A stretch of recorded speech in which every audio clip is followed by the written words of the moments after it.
السلام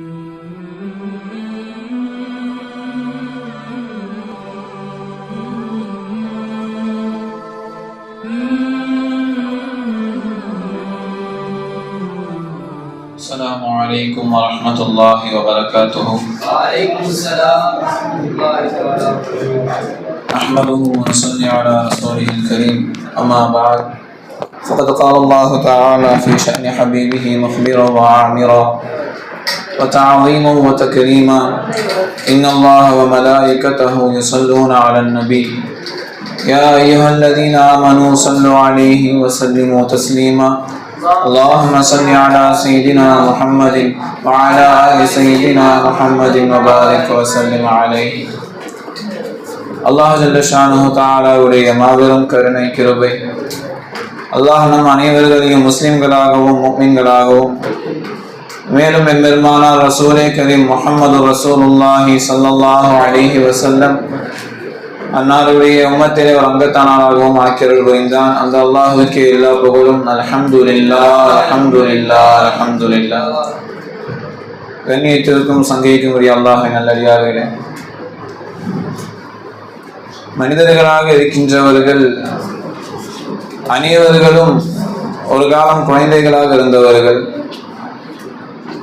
வாலிபத்தை அடையக்கூடியவர்கள்.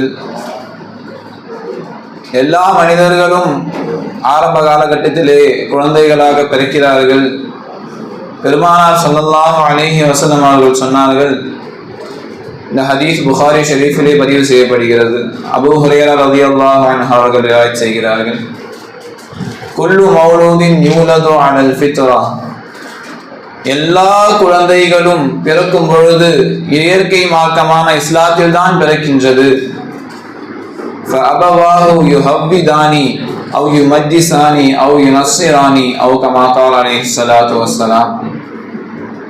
ஒவ்வொரு குழந்தைகளும் பிறக்கும் பொழுது இயற்கை மார்க்கமான இஸ்லாத்தில் தான் பிறக்கின்றது. அந்த குழந்தையின் பெற்றோர்கள் தான் அந்த குழந்தையை யகூதியாக, மஜூசியாக, நஸ்ரானியாக ஆக்குகிறார்கள் என்பதாக பெருமானார் ஸல்லல்லாஹு அலைஹி வஸல்லம் அவர்கள் சொல்லி காட்டினார்கள். எனவே ஒரு மனிதன் எவ்வாறு பிற்காலத்தில் வாழ்கிறான், எவ்வாறு தன்னுடைய வாலிபத்தை அடைகிறான் என்பது பெற்றோர்கள் அந்த குழந்தையை எவ்வாறு வளர்க்கிறார்கள் என்பதை அடிப்படையில் கொண்டதாக இருக்கிறது. ரசூலுல்லாஹி ஸல்லல்லாஹு அலைஹி வஸல்லம் அவர்கள் சொன்னார்கள், பைஹகிலே இந்த ஹதீஸ் பதிவு செய்யப்படுகிறது.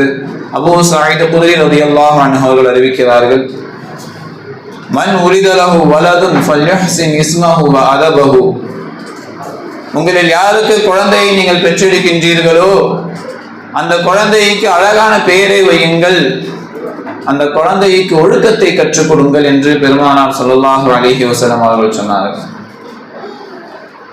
அந்த குழந்தையின் செயல்களுக்கு பொறுப்பாக தாய் தந்தை தான் இருக்கின்றார்கள். அல்லாஹ் தஆலா குர்ஆனிலே நபிமார்கள் எவ்வாறு தன்னுடைய குழந்தைகளுக்கு நசியத் செய்தார்கள், எவ்வாறு வாக்குறுதி அளித்தார்கள், எவ்வாறு அவரை வாழச் செய்தார்கள் என்பதாக அல்லாஹ் தஆலா கூறி காட்டும் பொழுது, லுக்மான் அலைஹிஸ்ஸலாத்து வஸ்ஸலாம் தன்னுடைய மகனுக்கு, தன்னுடைய பிள்ளைக்கு எவ்வாறு அவர்கள் மௌஇதத் உபதேசம் செய்தார்கள் என்பதாக அல்லாஹ் தஆலா சொல்லி காட்டுகிறான். அல்லாஹ் தஆலா சொல்கிறான், வஇது கால லுக்மான் லிப்னிஹி வஹுவ யஇதுஹு யா புனைய லா துஷ்ரிக் பில்லாஹ் இன்ன ஷிர்க லظுல்முன் அதீம். லுக்மான் அலைஹிஸ்ஸலாத்து வஸ்ஸலாம் அவர்கள் தன்னுடைய மைந்தனுக்கு, தன்னுடைய அருமை மகனானவர்களுக்கு உபதேசம் செய்கிறார்கள், என் அருமை மகனே, நீ அல்லாஹ்வை கொண்டு இணை வைத்து விடாதே. ஒரு தாய் தந்தையானவர்கள், பெற்றோர்கள் தன்னுடைய மகனுக்கு, தன்னுடைய பிள்ளைகளுக்கு முதலில் கற்றுக் கொடுக்க வேண்டியது தௌஹீதை கற்றுக் கொடுக்க வேண்டும் என்று அல்லாஹ் வலியுறுத்துகிறான். இன்ன ஷிர்க லظுல்முன் அதீம், மிகவும் மகத்துவமான, மிகவும் பிரம்மாண்டமான அநியாயமாக இந்த ஷிர்க் இருக்கின்றது என்று அல்லாஹ் சொல்கிறான். குர்ரத்து ஐனி முர்ஷிதி சர்கார் ஷுஹூதி ஷா தாமல்லாஹு ஃபைஸானுஹு அவர்கள், நம்முடைய ஷேഖனா அவர்கள் சொல்லுவார்கள், இந்த ஆயத்திலே அல்லாஹ் தஆலா அந்த பக்கத்திலே சொல்லிக் கொண்டு வரும் பொழுது அடியடியாக அல்லாஹ் தஆலா தன்னுடைய மகனுக்கு என்னென்ன உபதேசம் செய்ய போகிறார்கள் என்பதை சொல்ல போகிறான். முதலில் லா துஷ்ரிக் பில்லாஹ் இன்ன ஷிர்க லظுல்முன் அதீம் என்று சொல்லிவிட்டு இரண்டாவதாக அடுத்து என்ன உபதேசம் செய்தார்கள் என்று சொல்லுவதற்கு முன்னால் அல்லாஹ் அவன் சொல்கிறான், வவஸ்ஸைனல் இன்சான பிவாலிதைஹி. லுக்மான் அலைஹிஸ்ஸலாத்து வஸலாம் அவர்கள் தன்னுடைய மகனுக்கு என்ன சொன்னார்கள், என்ன மௌஇதத் செய்தார்கள் என்று சொல்லிக் கொண்டு வரும் பொழுது, அல்லாஹ்வை கொண்டு நினை வைத்து விடாதே, அது ஷிர்காகிறது, மிகவும் பெரிய பாவமாக அநியாயமாக இருக்கின்றது என்று சொன்ன உடனே அல்லாஹ் தஆலா சொல்கிறான், வவஸ்ஸைனல் இன்சான பிவாலிதைஹி. நம்முடைய ஷேഖனா அவர்கள் சொல்லுவார்கள், அல்லாஹ் தஆலா என்ன கற்றுக் கொடுக்கிறான் என்று சிந்தித்து பாருங்கள். நீ அல்லாஹ்விற்கு அல்லாஹ் தான் இலாஹ் என்ற வாழ்க்கையை கற்றுக் கொடு, அல்லாஹ் தான் ராஸிகாக இருந்து உன்னை வாழ வைக்கிறான் என்ற உலூஹியத்தை நீ கற்றுக்கொடு. நீ எப்போது உன் மகனுக்கு நீ மார்க்கத்தை கற்றுக் கொடுக்கின்றாயோ, அல்லாஹ் தான் இலாஹ் என்று கற்பிக்கின்றாயோ, உன்னுடைய ரப்பாக அல்லாஹ் தான் இருக்கிறான் என்ற இல்மை நீ கொடுக்கின்றாயோ, அந்த பிள்ளையை உனக்கு கட்டுப்படக்கூடிய பிள்ளையாக அல்லாஹ் தஆலா ஆக்குவான். வவஸ்ஸைனல் இன்சான பிவாலிதைஹி. அல்லாஹ் சொல்கிறான், நீ எப்போது லா துஷ்ரிக் பில்லாஹ் என்ற அந்த பிள்ளைக்கு அல்லாஹ்வை கொண்டு இணை வைத்து விடாதே, அல்லாஹ்வை மட்டும் இலாஹாக கொண்டு வாழ் என்று கற்றுக் கொடுத்து விடுகிறாயோ, அல்லாஹ் அந்த பிள்ளைக்கு வசியத் செய்து விடுவான். வவஸ்ஸைனல் இன்சான பிவாலிதைஹி. இந்த மனிதனுக்கு நாம் தன்னுடைய பெற்றோர்களுக்கு நல்லுபகாரம் செய்யும்படி நாம் வசியத் செய்திருக்கிறோம். அனிஷ்குர்லி ஒலி வாலிதைக் என்பதாக அல்லாஹ் தஆலா தொடர்ச்சியாக சொல்லுவான். இந்த மனிதனை எனக்கும் நீ நன்றி செலுத்து, உன்னுடைய தாய் தந்தைக்கும் நீ நன்றி செலுத்து என்பதாக அல்லாஹ் தஆலா சொல்கிறான். எப்போது ஒரு மனிதன், ஒரு பெற்றோர்கள் தன்னுடைய பிள்ளைக்கு மார்க்கத்தை கற்பிக்கின்றார்களோ, அல்லாஹ் ரசூலை பற்றிய இல்மையை கற்பிக்கின்றார்களோ, அந்த பிள்ளைகளை அந்த தாய் தந்தையுடைய மரணம் வரையும் அல்லாஹ் தஆலா அந்த பெற்றோர்களுக்கு கட்டுப்பட்டவர்களாக அல்லாஹ் தஆலா வாழ வைப்பான். பிறகு லுக்மான் அலைஹிஸ்ஸலாத்து வஸலாம் அவர்கள் வேற என்ன கற்றுக் கொடுத்தார்கள் என்று அல்லாஹ் தஆலா அடுக்கடுக்காக சொல்லிக் கொண்டே வருகிறான். மேலே சொன்ன ஆயத்தில் அல்லாஹ் தஆலா, அல்லாஹ்வை கொண்டு இணை கற்பித்து விடாதே, அல்லாஹ் மட்டும்தான் அனைத்தையும் அடக்கி ஆளக்கூடியவனாக, நாஃபியாக, வாராக இருக்கிறான் என்ற இல்மை தன்னுடைய மகனுக்கு போதித்தார்கள். சஹாபாக்களும் அப்படித்தான் போதித்தார்கள். பெருமானார் ஸல்லல்லாஹு அலைஹி வஸல்லம் அவர்களுடைய காலத்திலே ரசூலுல்லாஹி ஸல்லல்லாஹு அலைஹி வஸல்லம் அவர்கள் சஹாபாக்களை போருக்காக வேண்டி தயார்படுத்தினார்கள் என்று சொன்னால், மதீனாவிற்கு வெளியே வந்து அனைவரையும் ஒன்று கூட்டி என்னென்ன தேவைகள் படையினருக்கு தேவை இருக்கின்றது, எல்லாருடைய தேவைகளையும் கவனித்து படையை ஒருங்கிணைத்து மேலும் ஒரு செயல் செய்வார்கள்.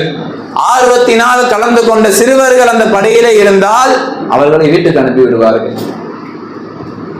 நான் போரிலே ஷஹீதாக வேண்டும், அல்லாஹ்விற்காக வேண்டி என் உயிரை நான் தியாகம் செய்ய வேண்டும் என்று அந்த போரிலே கலந்து கொண்ட சிறுவர்களை பெருமானார் ஸல்லல்லாஹு அலைஹி வஸல்லம் அவர்கள், நீங்கள் சிறுவர்களாக இருக்கிறீர்கள் என்று திரும்பி அனுப்புவது வழமையாக இருந்தது. எந்த சிறுவர்களை? 25 வாலிபனை கிடையாது, 13, 14 வயது எத்தனையோ சஹாபாக்கள் போர்க்களத்திலே வந்து விட்டு பெருமானாருடைய சொல்லை கேட்டுவிட்டு வீட்டுக்கு செல்வார்கள். உஹது போர்க்களத்திலே பெருமானார் ஸல்லல்லாஹு அலைஹி வஸல்லம் அவர்கள் அவ்வாறே படையை ஒருங்கிணைத்து பார்க்கிறார்கள், யாரெல்லாம் இந்த போரிலே கலந்து கொள்கிறார்கள் என்று பார்க்கும் பொழுது பல சிறுவர்கள் அந்த படையிலே இருக்கிறார்கள். அப்துல்லாஹ் இப்னு உமர் ரலியல்லாஹு அன்ஹு, ஸெய்த் இப்னு சாபித் ரலியல்லாஹு அன்ஹு, ஸெய்த் இப்னு அர்கம் ரலியல்லாஹு அன்ஹு, உராத் இப்னு அவுஸ் ரலியல்லாஹு அன்ஹு, பர்ரா இப்னு ஆசிப் ரலியல்லாஹு அன்ஹு, இவ்வாறு பல சஹாபாக்கள், ராபியா இப்னு குதைஸ் ரலியல்லாஹு அன்ஹு, சமரத் இப்னு ஜுந்துப் ரலியல்லாஹு அன்ஹு, அமர் இப்னு ஹஸன் ரலியல்லாஹு அன்ஹு, இத்தனை சஹாபாக்களை பெருமானார் ஸல்லல்லாஹு அலைஹி வஸல்லம் அவர்கள் நீங்கள் வீட்டுக்கு செல்லுங்கள் என்கிறார்கள். காரணம், இவர்கள் அனைவருடைய வயதும் 13, 14. 13 வயதிலே அவர்கள், 14 வயதிலே அவர்கள் போர்க்களத்திலே வந்து நின்று கொண்டு அல்லாஹ்விற்காக வேண்டிய வாழ்க்கையை நான் தியாகம் செய்கிறேன், என் உயிரை நான் தியாகம் செய்கிறேன் என்று சொல்வதற்கு காரணம், அவர்கள் யாரால் வளர்க்கப்பட்டார்களோ அந்த சஹாபாக்களின் அந்த பெற்றோர்களுடைய வளர்ப்பு, அந்த பெற்றோர்களின் வளர்ப்பு. எனவே ஒரு மனிதன் தன்னுடைய குழந்தைக்கு, தன்னுடைய பிள்ளைக்கு கொடுக்க வேண்டியதிலே ஆக உயர்ந்தது, ஆக சிறந்தது, கொடுக்க வேண்டியது எது? பெருமானார் சொன்னார்களா இல்லையா? அதபை கற்றுக் கொடு என்று, இஸ்லாத்தை கற்றுக் கொடு. அதபு தானாக வரும். இஸ்லாமிய எப்போது ஒரு மனிதனிடத்திலே வந்து விடுகின்றதோ முழுமையாக ஒழுக்கம் பெற்றவனாக அந்த மனிதன் ஆகி விடுவான். அத்தனை சஹாபாக்களை உஹது போரிலிருந்து வெளியே அனுப்புகிறார்கள் பெருமானார் ஸல்லல்லாஹு அலைஹி வஸல்லம் அவர்கள்.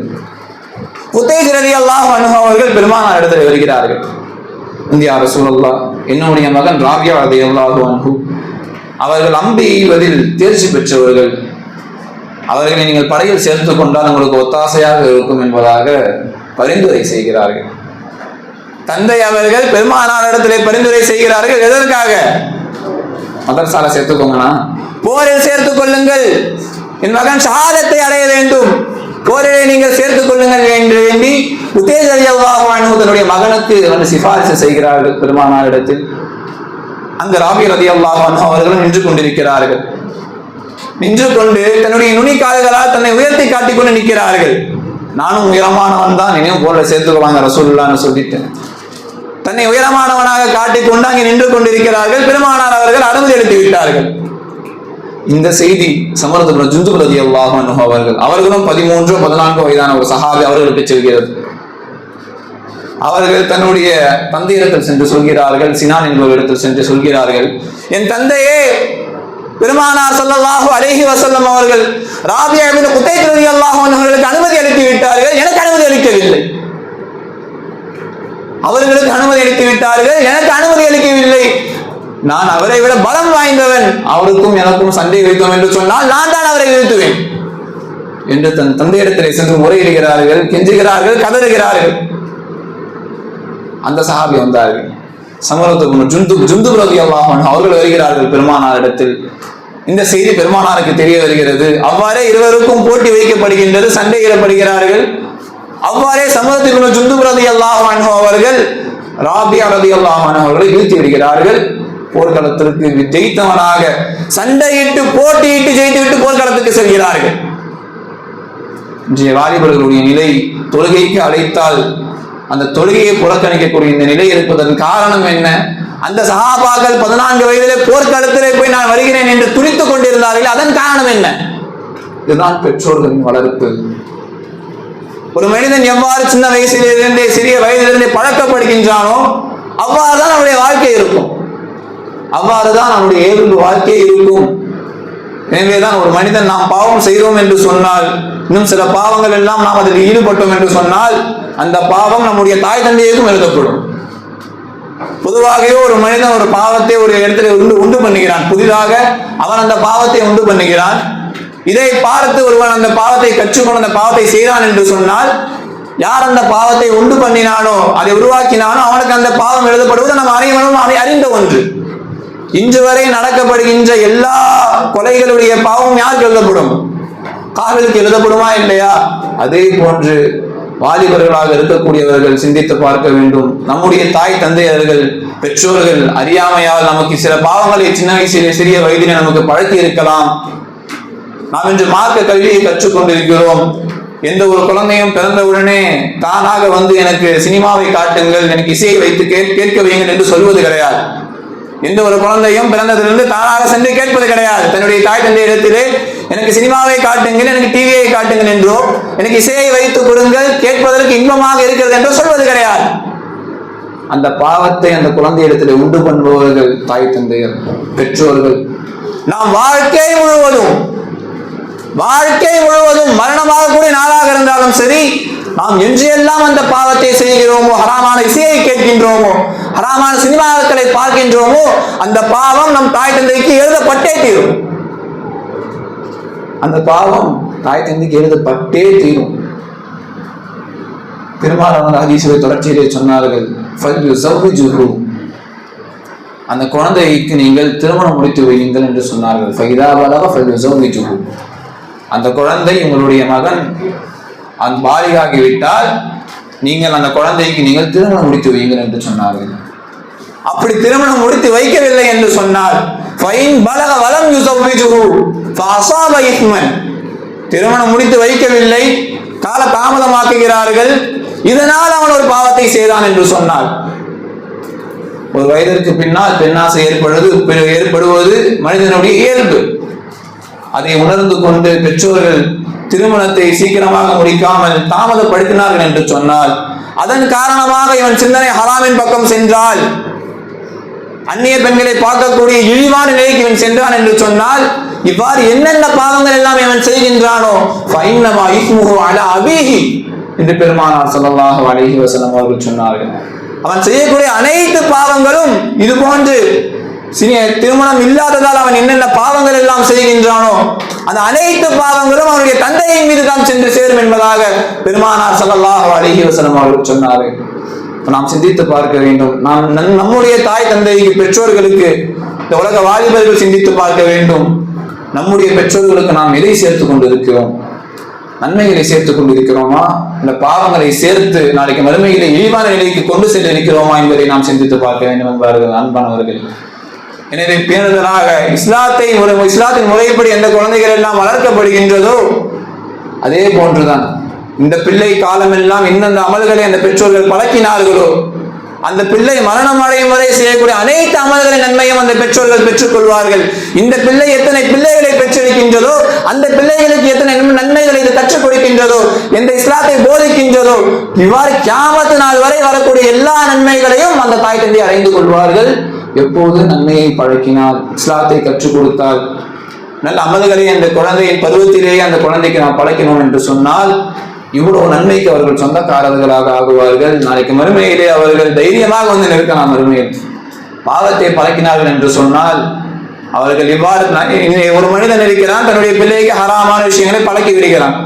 அந்த பிள்ளை நாளை ஒரு பிள்ளையை பெற்றெடுப்பான். அவன் என்ன பழக்குவான்? அதே தான் அவனும் பழக்குவான். அவன் ஒரு பிள்ளையை பெற்றெடுப்பான், அவனும் அதே ஹராமை தான் பழக்குவான். ஏன்னா மார்க்கம் கற்பிக்கப்படவில்லை. ஒரு மனிதன் தன்னுடைய பிள்ளைக்கு மார்க்கத்தை கற்றுக் கொடுக்கவில்லை என்று சொன்னால் அவன் தன்னுடைய பிள்ளைக்கு இன்னும் அவனுடைய பிள்ளைக்கு இவ்வாறு கியாமத் நாள் வரை இஸ்லாம் இல்லாமல் ஒரு சமுதாயம் வாழ்ந்துவிடும். இந்த அனைத்து பாவத்திற்கும் தலையானவர்களாக இந்த தாய் தந்தையாகி விடுவார்கள் நண்பர்கள். எனவே நாமும் தாய் தந்தையை பெற்றிருக்கிறோம். இன்ஷா அல்லாஹ் தஆலா நாமும் நீங்களும் ஒரு காலம் தாய் தந்தையாக ஆக போகிறீர்கள். எனவே உலக மக்கள் அனைவரும் எவ்வாறு இருக்க வேண்டும், தன்னுடைய பிள்ளைகளுக்கு மார்க்கத்தை கற்றுக் கொடுக்கக்கூடியவர்களாக நாமும் ஹலால் ஹராமை பேணி நம்முடைய தாய் தந்தையர்களுக்கு நன்மைகளை சேர்க்கக்கூடிய சாலிஹான பிள்ளைகளாக அல்லாஹ் தஆலா நம் அனைவரையும் ஆக்கியருள் புரிவான்.